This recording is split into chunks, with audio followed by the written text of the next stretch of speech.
siyo dawa ya ndoa, hakika ninakuambia. Kumtoroka mmeo na kumwachia watoto na kuitelekeza familia, hiyo siyo dawa ya ndoa, hakika ninakuambia. Kama vile mwili haujengwi kwa matofali, hali kadhalika ndoa haijengwi kwa kusalitiana. Ndoa hujengwa kwa upendo wa kweli, upendo wa dhati, uvumilivu na kusameheana. Kama vile mwili haujengwi kwa matofali, hali kadhalika ndoa haijengwi kwa kusalitiana.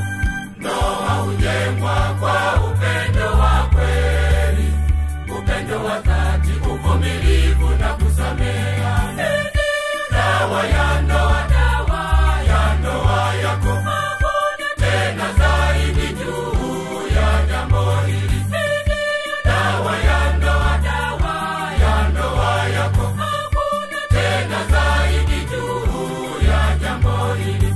Omba sana kwa bidii, utapewa bure ulinzi wa ndoa yako dhidi ya ibilisi, nayo nyumba yako itabarikiwa sana.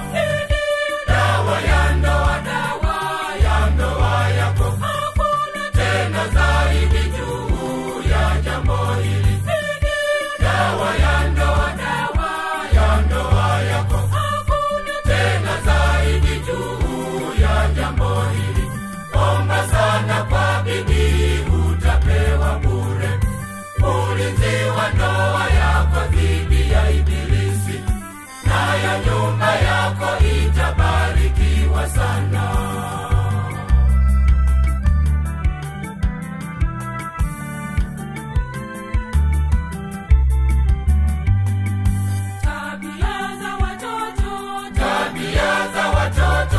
Tabia nzuri au mbaya hutegemea na malezi ya wazazi, kama ni malezi mazuri au mabaya. Watoto wengi huiga kutoka kwa wazazi wao, tabia mbaya au nzuri.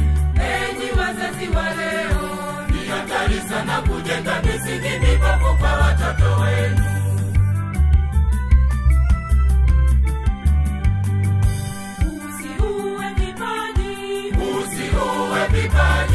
Vipaji vya watoto wako, ewe mzazi wa leo, ni hatari sana kujenga misingi mibovu kwa watoto wako.